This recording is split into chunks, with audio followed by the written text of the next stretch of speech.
Welcome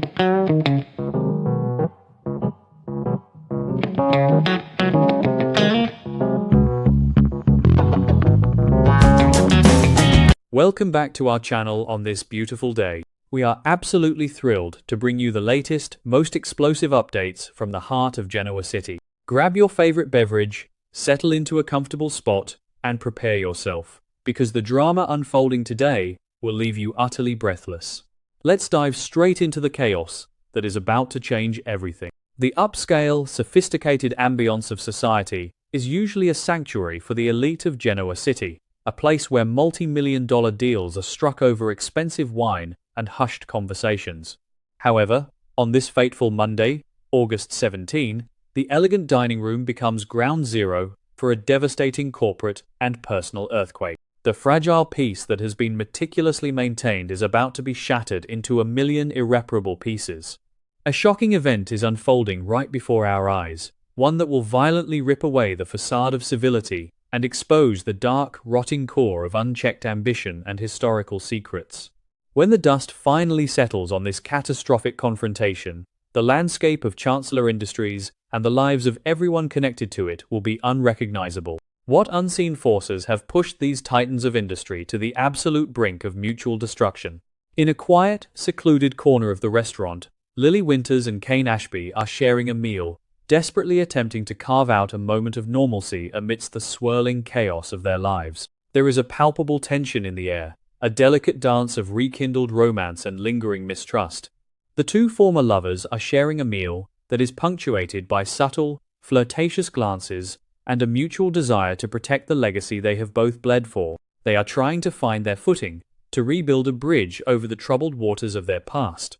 But this tender, intimate moment is brutally interrupted by the sudden, ominous arrival of a man who thrives on destruction. Billy Abbott saunters into the dining room, his posture radiating a toxic blend of arrogance, paranoia, and dangerous unpredictability.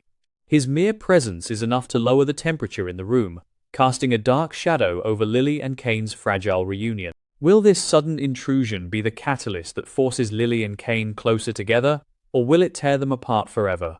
Lily, fiercely protective of her family's legacy and exhausted by the constant, exhausting whirlwind of Billy's chaotic energy, decides that enough is enough. She stands her ground, her eyes flashing with a righteous, unyielding authority. She looks Billy dead in the eye and delivers a decisive, lethal blow to his professional aspirations. With a voice as cold as ice, Lily formally withdraws her job offer, effectively attempting to fire Billy from his position at Chancellor Industries. She is cutting the cancer out of the company, demanding that he pack his things and leave the premises immediately. It is a moment of pure, unadulterated strength from Lily, a woman who has survived prison, heartbreak, and corporate sabotage. She expects Billy to falter, to argue, or perhaps to storm out in a childish rage. But Billy does none of these things. Instead, a chilling, triumphant smirk spreads across his face. Why is this man smiling when his entire professional world is supposedly crumbling around him? The silence that follows Lily's declaration is deafening, broken only by the sound of Billy's dark, mocking laughter. He steps closer to the table, his eyes gleaming with a manic, obsessive light. With a voice dripping with condescension, Billy drops a bombshell that threatens to rewrite decades of Genoa City history. He looks at Lily and calmly states, "You cannot fire me from a company that you do not own." The words hang in the air, heavy and suffocating. Lily and Kane are momentarily paralyzed, their minds struggling to process the sheer audacity of his claim. Billy is not just refusing to be fired. He is challenging the very foundation of Chancellor Industries, invalidating every contract, every title, and every ounce of authority Lily possesses. How can one man so confidently lay claim to an empire that has been the undisputed domain of the Chancellor and Winters families for generations? Basking in the shock radiating from his adversaries, Billy proceeds to unravel a deeply buried historical secret, a ghost from the past that has come back to haunt them all. He speaks the revered name of his late father, John Abbott, a man known for his integrity and business acumen. Billy reveals that decades ago, John Abbott provided a massive, life-saving loan to Philip Chancellor II to rescue the company from the brink of total bankruptcy. But this was no mere act of friendship. It was a binding, ironclad business agreement with a lethal contingency clause. According to the deeply buried documents Billy has unearthed from the archives, if the loan was not repaid in full within 20 years, the absolute ownership of Chancellor Industries would default to John Abbott and his legal heirs. Since Philip Chancellor II passed away in 1975, and there is absolutely no record of the debt ever being settled, Billy declares that the Abbott family is the true legal owner of the entire Chancellor Empire. Can a forgotten piece of paper from decades past truly dismantle one of the most powerful corporations in the world? Kane Ashby, fiercely loyal and instantly defensive, immediately goes on the offensive. He aggressively pushes back against Billy's narrative, his voice rising in anger and disbelief. Kane accuses Billy of being so desperate, so utterly obsessed with gaining power, that he has resorted to fabricating evidence. Kane suggests that the documents are a complete hoax, perhaps even an elaborate AI-generated forgery designed to steal the company through fraud and intimidation. He refuses to believe that Catherine Chancellor or Jill Abbott would have ever allowed such a catastrophic vulnerability to exist. Kane's protective instincts over Lily and the company flare up, and he vows to expose Billy's alleged lies to the authorities. But deep down, beneath his aggressive posturing, a seed of terrifying doubt is planted in Kane's mind. What if Billy is actually telling the truth, and the entire Chancellor legacy is built on a lie? Lily, though visibly shaken by the magnitude of the revelation, refuses to cower before Billy's manic grandstanding. She knows Billy's history of gambling, his impulsivity, and his desperate, lifelong need to prove himself worthy of the Abbott name. She views this entire spectacle as just another one of Billy's self-destructive spirals, a desperate grab for validation that will ultimately end in ruin. She looks at the man she once cared for and sees only a stranger consumed by a toxic addiction to power. Lily firmly believes that even if the papers exist, they cannot possibly hold up in a modern court of law after decades of precedent and assumed ownership. She stands shoulder to shoulder with Kane, presenting a united, impenetrable front against Billy's hostile takeover attempt. But as she looks into Billy's unblinking, determined eyes, she must wonder, what kind of monster is Billy willing to become to secure this stolen crown? Billy, completely immune to their skepticism and insults, stands tall, radiating a terrifying delusional confidence. He genuinely believes that he has finally achieved his destiny.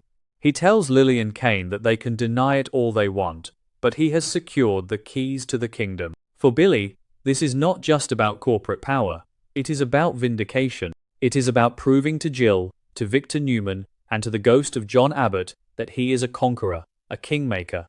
He is completely blind to the fact that his actions are alienating everyone who has ever loved him. He dismisses Kane's accusations of forgery with a wave of his hand, insisting that his legal team will validate every single signature and clause. He is ready to go to war, entirely unbothered by the collateral damage he is about to inflict on his own family and the Winters clan. Will this obsessive quest for the Chancellor throne be the final nail in the coffin of Billy Abbott's soul? In his paranoid, twisted logic, Billy also takes a moment to viciously attack his own mother, Jill Abbott. He theorizes to Lily and Kane that Jill must have known about this unpaid loan all along. He accuses Jill of orchestrating a massive cover-up, suggesting that she sold the company to Victor Newman or manipulated the leadership structure specifically to keep the truth hidden and to deny Billy his rightful birthright. He paints his mother as a traitor, a woman who would rather destroy her own son than see him succeed. This profound betrayal colors Billy's every action, fueling his rage and his absolute refusal to back down. But as we know, Jill is hiding a much darker, tragic secret regarding her failing health and her true choice of an heir. When Billy finally discovers the heartbreaking truth behind his mother's actions, will the guilt completely destroy his fragile psyche? The confrontation reaches its emotional zenith when Lily, her patience entirely exhausted and her heart hardened against the man standing before her, delivers a chilling, uncompromising ultimatum. She steps into Billy's personal space, her voice dropping to a dangerous, lethal whisper. She warns Billy that if he continues down this dark, destructive path, if he insists on dragging Chancellor into a bloody, public legal war, he will lose absolutely everything that is important to him. It is a profound, prophetic warning that strikes at the very core of Billy's existence. Lily is not just threatening his career, she is foreshadowing the total collapse of his personal life, his relationships, and his sanity. She promises to fight him with every resource at her disposal, turning his dream of empire into a waking nightmare. Who will strike the first devastating legal blow in this impending corporate bloodbath? Unbeknownst to Billy, Lily's dire warning is already manifesting in the shadows of his own home. At this very moment, his pregnant fiancée, Sally Spectra, is suffocating under the weight of sheer terror. Haunted by the tragic loss of her first baby, Ava, Sally is watching Billy transform into a ruthless, power-hungry tyrant. She has already delivered her own devastating ultimatum, begging him to choose between their unborn child and his corporate war. But Billy, blinded by the blinding light of the Chancellor throne, has ignored her pleas. Sally, driven by a primal maternal instinct to protect her baby from Billy's chaotic fallout, has secretly allied with Jack Abbott to sabotage Billy from the inside. As Billy stands in society bragging about his impending victory, he is entirely oblivious to the fact that the woman he loves is actively orchestrating his downfall. When Billy discovers Sally's ultimate betrayal, will it push him over the edge into irreversible madness? Furthermore, Billy's arrogant declaration is triggering a massive civil war within the Abbott family itself. Jack, Traci, and Ashley Abbott are already deeply alarmed by Billy's erratic, aggressive behavior. They know that a hostile takeover of Chancellor based on a decades-old technicality will drag the revered Abbott name through the mud, exposing them to endless litigation and public humiliation. Traci, the moral compass of the family, is already digging through John Abbott's archives, desperately searching for the truth that might invalidate Billy's claims. Jack is quietly mobilizing his resources, preparing to align with Kane and Lily if necessary to stop his brother's madness. Billy believes he is fighting for the Abbott legacy, but he is actually tearing his family apart from the inside out. How will Billy retaliate when he realizes his own siblings have formed a secret coalition to destroy his dreams? Kane Ashby, watching this slow-motion train wreck unfold, makes a silent, unbreakable vow. He will not allow Billy Abbott to destroy Lily, to dismantle Chancellor, or to rewrite history with his toxic brand of chaos. Kane realizes that reasoning with Billy is impossible. He is dealing with a rabid dog that must be put down corporately. Kane's mind is racing, calculating his next moves, reaching out to his own dark alliances, and preparing to dig up every single skeleton in Billy's closet. He will use Billy's past gambling debts, his reckless decisions, and his moral failures to prove that Billy is fundamentally unfit to run a lemonade stand, let alone a global conglomerate. Kane is ready to cross any ethical line to protect Lily and the company. What dark, unforgivable secrets will Kane unearth to neutralize the existential threat that is Billy Abbott? As the explosive confrontation at Society finally concludes, the battle lines are permanently drawn in the sand. Billy Abbott walks out of the restaurant, his head held high, convinced that he is the undisputed king of Genoa City. Behind him, Lily and Kane sit in stunned, furious silence, the romantic ambiance of their meal replaced by the cold, hard reality of impending war. The evidence of John Abbott's loan is now on the table, a ticking time bomb waiting to detonate and obliterate the lives of the Winters, Chancellors, and Abbotts. The battle for the soul of Chancellor Industries has officially begun, and there will be no mercy, no surrender, and no prisoners taken.